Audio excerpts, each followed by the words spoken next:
Hello everyone. आज हम करेंगे क्लास 5 की मैथ्स वर्कशीट और इसमें भी मैं चैप्टर वाइज कराऊंगी। लेसन 1 है प्लेस वैल्यू का। तो चलिए हम स्टार्ट करते हैं। और हमारा पहला जो क्वेश्चन है वो है give the place value of the underline digit. और मैंने इसी में सॉल्यूशन दिया है, इसलिए आपको थोड़ा सा हौच पौच लग रहा होगा, उसके लिए मैं माफ़ी चाहती हूँ। लेकिन मैंने बहुत जल्दी में बनाई है ये वीडियो, तो उम्मीद करती हूँ कि ये आपके लिए हेल्पफुल रहेगी। सबसे पहली डिजिट है 34987 और मैंने इसको ऊपर ये प्लेस वैल्यू लिखी हुई है और ये इंडियन सिस्टम की प्लेस वैल्यू है। वंस, टेंस, 100,000, 10,000, लाख, 10 लाख, करोड़, ये इंडियन सिस्टम का होता है। तो मैंने यहाँ पर ऊपर भी आपको दिया है कि इंडियन सिस्टम में कौन सा होता है, और हर डिजिट के ऊपर मैंने इसीलिए लिखा हुआ है, इसीलिए यहाँ पर ये थोड़ा सा हौच पौच हो रहा है। आप देख सकते हैं, आपको अंडरलाइन डिजिट की प्लेस वैल्यू बतानी है। तो यहाँ इस डिजिट में जो अंडरलाइन है वो है 3 और 3 की प्लेस वैल्यू है 10,000। और ये आपका बच्चा तभी बता सकता है जब उसको जो इंडियन सिस्टम है प्लेस वैल्यू याद हो। पहले आपको बच्चे को इंटरनेशनल सिस्टम और इंडियन सिस्टम दोनों याद कराने पड़ेंगे, उसके बाद ही बच्चा इस तरीके से कर पाएगा। नेक्स्ट है हमारा 63653 और इसमें ये वाला जो 3 है ये अंडरलाइंड है। आप देख सकते हैं, इसकी प्लेस वैल्यू आपको बतानी है। तो जब आपके बच्चे को इंडियन सिस्टम याद हो जाएगा तो वो आराम से बता देगा इसकी प्लेस वैल्यू 1000 है। मैं आपको हर एक डिजिट एक बार बोलूँगी ताकि आपको कोई भी कन्फ्यूज़न ना हो। 410987, 4 इसमें अंडरलाइंड है, इसकी आपको क्या बतानी है, प्लेस वैल्यू बतानी है जो कि है लाख। 309764, इसमें 7 जो है वो अंडरलाइंड है और इसकी प्लेस वैल्यू आपको बतानी है जो कि है 100। नेक्स्ट है 59000345 और इसमें आपको जो बतानी है वो प्लेस वैल्यू वो 9 की बतानी है जो कि है लाख। उसके बाद है 30341112 और आपको यहाँ पर 3 जो स्टार्टिंग वाला 3 है इसकी प्लेस वैल्यू बतानी है जो कि है 10 लाख। नेक्स्ट है हमारे पास 26723592 और इसमें आपको जो प्लेस वैल्यू बतानी है वो पहले वाला जो 2 है इसकी बतानी है जो कि है करोड़, मैंने यहाँ पर लिखा हुआ है।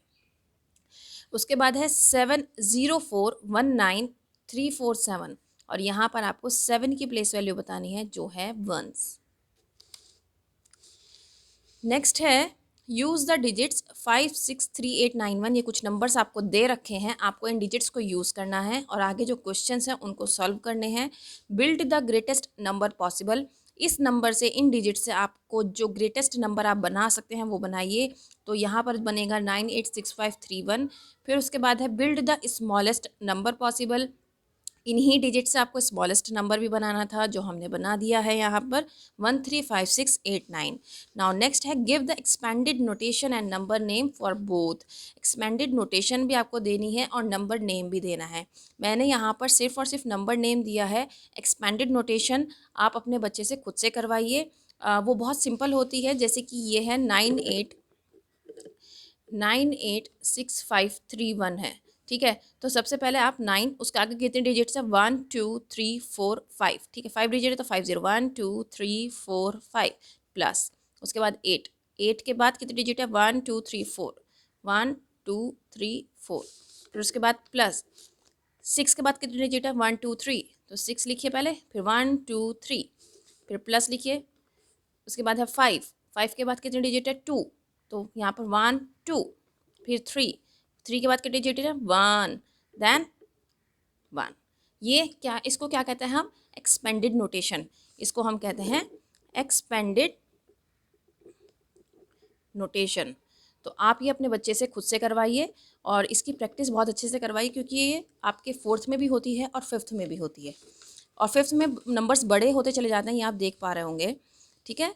और मैंने यहाँ पर नंबर नेम्स लिखा है। नंबर नेम्स मैंने देखिए नंबर डालकर फिर लिखा है 986531, तो 9,86,531। मैंने यहाँ पर पहले प्लेस वैल्यू लिखी है, उसके बाद मैं ये लिख पाई हूँ। आपको भी इसी तरीके से करना है। बचपन से आप बच्चे को आदत डालेंगे तभी वो कर पाएगा। 1,35,689, ये हमने स्मॉलेस्ट नंबर की लिखी है। नेक्स्ट क्वेश्चन है give the standard numeral for. अब आपको ये एक्सपेंडेड नोटेशंस दे रखी हैं, आपको स्टैंडर्ड न्यूमरल देना है। तो इसकी जो ये एक्सपेंडेड नोटेशन है आप देख सकते हैं, ठीक है। उसकी जो आप देंगी वैल्यू जो आएगी, उसकी आंसर जो आएगा वो आएगा 46540200। ठीक है, आप ये बच्चे को सिंपली ऐड भी करा सकते हैं। अगर डायरेक्ट नहीं कर सकता आपका बच्चा तो सिंपली ऐड कराकर बच्चे से करवा सकते हैं, जैसे हम एडिशन के सम्स करते हैं। यहाँ पर है, ये देखिए ये वाली जो डिजिट है, अब इसके जो आंसर है वो ये है 906306। नेक्स्ट ये वाला क्वेश्चन है आपका और इसका आंसर है 605000020। नेक्स्ट क्वेश्चन है आपका ये वाला और उसका आंसर है 390750। नेक्स्ट है गिव द नंबर बिफोर, आपको इससे पहले का नंबर देना है। तो आप यहाँ पर देख सकते हैं 500 था तो 499 के बाद 500 आता है, सिंपली था। फिर यहाँ पर आप डायरेक्टली कर सकते हैं, 5999 के बाद 6000 आता है, ये भी बहुत सिंपल था। यहाँ पर बच्चा कंफ्यूज हो सकता है तो आप बच्चे को इस तरीके से करवा सकते हैं, इसलिए मैंने एक आपको सैंपल करके दिखाया है। इस तरीके से आप माइनस करवाएंगे तो आपका आंसर ये आएगा। इसी तरीके से आप ये वाली वैल्यू भी करवा सकते हैं। तो जब आप करवाएंगे तो आपका आंसर ये आएगा 1999999, आपका आंसर ये आएगा। नेक्स्ट है give the number after, same जैसे यहाँ पर हमने -1 करके करवाया है, इसी तरह अगर आपके बच्चे को नहीं आता तो आप +1 करके करवा सकते हैं। तो 499 था, इसके बाद 500 आ जाएगा। ऐसे ही 999 था, 999 के बाद 8999 था तो 9000 आ जाएगा। और यहाँ पर क्योंकि सभी जगह 9 है तो स्टार्टिंग में 10 आ जाएगा और आगे जितनी डिजिट होंगी उतनी ज़ीरो लग जाती हैं। देन यहाँ पर 950 है तो यहाँ 951 आ जाएगा। बहुत इजी है, बच्चे को इजी वे में जितना समझाएंगे उतना अच्छा है। नेक्स्ट है आपका कंपेयर यूजिंग, आपको ग्रेटर देन, लेस देन और इक्वल टू लगाना है, अपने बच्चे से लगवाना है। 58790456। आप कॉमास का बहुत ध्यान रखिएगा क्योंकि हर कॉमा पे आप देख सकते हैं वर्ड्स डिफरेंट हैं, तो उससे आप आराम से पता लगा सकते हैं कि कहाँ पर डिजिट कम है, कहाँ पर वैल्यू कम है। इसी से आप ग्रेटर देन और लेस देन बच्चे से करवा सकते हैं। और इसी तरीके से आप बच्चे को सिखाइए। अब जैसे ये वाली डिजिट देख लेते हैं, यहाँ पर भी 8 है और यहाँ पर भी 8 है। ठीक है, यहाँ पर भी 20 है और यहाँ पर भी 20 है, दोनों जगह सेम है। लेकिन यहाँ पर क्या आ गया 45 और यहाँ हो गया 54। बस इसी डिजिट से क्या हो गया, आपका ये जो नंबर है ये बड़ा हो गया। तो इस तरीके से आप बच्चे को अपने समझा सकते हैं। सेम केस यहाँ पर है। नेक्स्ट है give the value of the colour digit using the international system. Colour digit यहाँ पे मैंने बुक का ही लिख लिया है जो कलर डिजिट था। यहाँ पर आप अंडरलाइन डिजिट देख सकते हैं 234198। ठीक है, यहाँ पर इंटरनेशनल सिस्टम लिखना है आपको। अब तक हम जो करते आ रहे थे वो था इंडियन सिस्टम। ठीक है, अब आपको इंटरनेशनल सिस्टम लिखना है। इंटरनेशनल सिस्टम में क्या होता है, 1s 10s 100,000 10,000 100,000 देन मिलियन। ठीक है, यहाँ पर जो होता है यहाँ क्या कहते हैं, ये होता है आपका इंटरनेशनल सिस्टम। जैसे यहाँ लिखा है 1s 10s 100,000 10,000 100,000 देन मिलियन। तो इसी तरीके से मैंने सबकी प्लेस वैल्यू लिखी हुई है और जो अंडरलाइन वर्ड है उसकी क्या लिख दी है, यहाँ पर प्लेस वैल्यू लिख दी है। जैसे यहाँ पर है 2341983 की प्लेस वैल्यू बतानी है। देन नेक्स्ट है 604238 तो 6 की आपको प्लेस वैल्यू बतानी है। देन 191291 तो 1 जो स्टार्टिंग वाला 1 है आपको उसकी प्लेस वैल्यू बतानी है। द नेक्स्ट वन इज 7184089 तो आपको जो 1 की प्लेस वैल्यू है वो बतानी है। वो तभी बता सकते हैं जब आपको इंटरनेशनल सिस्टम याद होगा। नेक्स्ट है right the following numbers in words in the Indian and international system both. अब आपको इंटरनेशनल और इंडियन दोनों में लिखना है। जैसे कि ये नंबर दिया है 850009 तो आप इंडियन सिस्टम आपको पता होना चाहिए 1s 10s 100,000 10,000 लाख 10 लाख। हम इस तरीके से लिखते हैं इंडियन सिस्टम में। तो यहाँ पर जब आप इसमें ये वैल्यू पुट करेंगे अपनी तो आपको पता चल जाएगा कि क्या है इसके आंसर। सॉरी 8 लाख है 50,009, मैंने यहाँ पर लाख मिस कर दिया है, सॉरी फॉर दैट। ठीक है, 8,50,009। फिर इंटरनेशनल सिस्टम में आपका होता है 1s 10s 100,000 10,000 100,000 मिलियन। अब आपको यही वैल्यू आपको इंटरनेशनल सिस्टम में भी पुट करनी है तो आपका आंसर आ जाएगा 85,009। ठीक है, नेक्स्ट है 16701112 आपको फिर से इंडियन सिस्टम में ऐसे ही पुट करना है और यहाँ पर आंसर लिख देना है जैसे मैंने लिखा है। देन इंटरनेशनल सिस्टम में आपको यही वैल्यू पुट करनी है और ऐसे ही आंसर लिख देना है जैसे मैंने लिखा है। आप आंसर इसमें चेक कर सकते हैं, मैंने आंसर्स दे रखे हैं, गिवन है इसमें आंसर। नेक्स्ट डिजिट है हमारी 4290281। यहाँ पर भी मैंने इंडियन सिस्टम दिया है और उसमें पुट किया है। मैंने प्रॉपर आंसर दिए हैं जिस तरीके से बच्चा अपनी कॉपी में लिखेगा तो आप उसको उसी तरीके से प्रैक्टिस करवा सकते हैं। नेक्स्ट इंटरनेशनल सिस्टम, उसका आंसर आप ये देख सकते हैं, ये मैंने उसकी जो लैंग्वेज है वो दी है, मतलब इसका फिगर्स में लिखा हुआ है। देन हमारी नेक्स्ट डिजिट है 530563, इसको इंडियन सिस्टम में भी मैंने लिखा है, ये लिखा हुआ है, और इसका जो इंटरनेशनल सिस्टम है उसमें भी हमने ये लिखा हुआ है, आप ये देख सकते हैं। ठीक है, अब हमारा नेक्स्ट है right the Hindu Arabic numerals. अब आपको पता होना चाहिए, एक होता है क्या कहते हैं उनको, न्यूमरल्स कहते हैं, और एक होता है हिंदू अरेबिक न्यूमरल्स। दोनों में ज़्यादा डिफरेंस नहीं होता है। रोमन नंबर जिनको कहते हैं हम रोमन न्यूमरल्स, देखो रोमन न्यूमरल्स होता है ये जिस तरीके से ये लिखा हुआ है, ठीक है, और हिंदू अरेबिक न्यूमरल्स होता है ये जिस तरीके से मैंने ये लिखे हैं। मतलब आपको रोमन न्यूमरल्स दे रखे हैं और आपको हिंदू अरेबिक न्यूमरल्स लिखने हैं। बच्चे ना लैंग्वेज में ही कंफ्यूज हो जाते हैं कई बार, तो बच्चों को कंफ्यूज करने के लिए ही जो क्लासेस का लेवल है वो हाई किया जाता है क्लास के साथ साथ। तो आप देख सकते हैं यहाँ पर क्या है, उन्होंने आपको रोमन नंबर्स दिए हैं। रोमन नंबर्स जब गिवन है आपको, तो आपको यहाँ पर हिंदू अरेबिक न्यूमरल्स लिखने हैं, मतलब कि काउंटिंग वाले जो नंबर्स होते हैं वो लिखने हैं। और ये लिखना बहुत इजी होता है।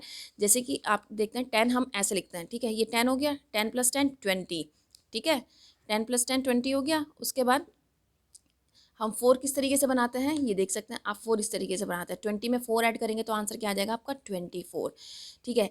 अब आपको पता होना चाहिए सी की जो वैल्यू होती है वो होती है 100। 100 में जब हम 10 प्लस करेंगे तो आंसर क्या आ जाएगा आपका 110। एल की वैल्यू होती है 50। 50 में आप 7 प्लस करेंगे तो क्या हो जाएगा 57, ठीक है। नेक्स्ट है आपका एक्स की वैल्यू होती है 10, एल की वैल्यू होती है 50। 50 + 10 कितना हो गया 60। 60 में आप 4 ऐड करोगे तो कितना, तो बन गया 64। जैसे मैंने यहाँ पे एक्सपैंडेड फॉर्म में भी करके लिखा है ताकि आप अपने बच्चे को जब समझाएं तो उसको परेशानी ना हो। एल की वैल्यू 50 होती है, ये 10 है, ये 10 है और ये 5 है। जब आप इन सबको प्लस करोगे तो आंसर आएगा 75, ठीक है। इसी तरीके से बच्चे को आप रोमन नंबर सिखाइए, आपका बच्चा कभी भी घबराएगा नहीं रोमन नंबर से और उसको कभी भी परेशानी नहीं होगी। अब कंपेयर करना है रोमन नंबर्स को, सी की वैल्यू होती है 100 और एल की वैल्यू होती है 50, तो यहाँ पे आपका पता चल जाता है कि जो 100 वाली वैल्यू है वो ज़्यादा है, ठीक है। उसके बाद एक्स की वैल्यू 10 है, एल की 50, तो ये हो गया 60 और ये हो गया 64। देन यहाँ पर एल की 50, 10, 60 और 64, इसलिए यहाँ पर क्या हो गया, ये इक्वल हो गया। देन नेक्स्ट हमारा 10 + 10 27, ठीक है, 27 हो गया। देन यहाँ पर एल क्या है 50 + 10 क्या हो गया 60, तो इसलिए हमारी ये 60 वाली वैल्यू बड़ी हो गई। देन 50 + 7 57, और यहाँ पर सी की वैल्यू क्या है 100, तो 100 बड़ा हो गया। अब देखिए मैंने रोमन न्यूमरल्स में आपको आंसर देना है तो मैंने आपको पूरा एक्सपैंडेड फॉर्म में करके दिखाया ताकि कोई भी पेरेंट परेशान ना हो, ठीक है। अभी तो मैंने हिंदू अरेबिक न्यूमरल्स में ही लिखा है, आप रोमन न्यूमरल्स में इसको कन्वर्ट कर सकते हैं। देखिए ये लिखा है 10 + 10 + 5, फिर प्लस 10 + 50, तो आंसर हो गया 85। तो 85 को आप रोमन न्यूमरल्स में भी लिख सकते हैं। फिर सबसे पहले तो आपको ये आंसर पता होना चाहिए कि लिखना क्या है, तभी आप रोमन न्यूमरल्स में लिख पाएंगे। अब देखिए यहाँ पर ये 50 + 10 + 2 + 12 है, इसको मैंने एक्सपैंडेड फॉर्म में करके लिखा है तो 74 है।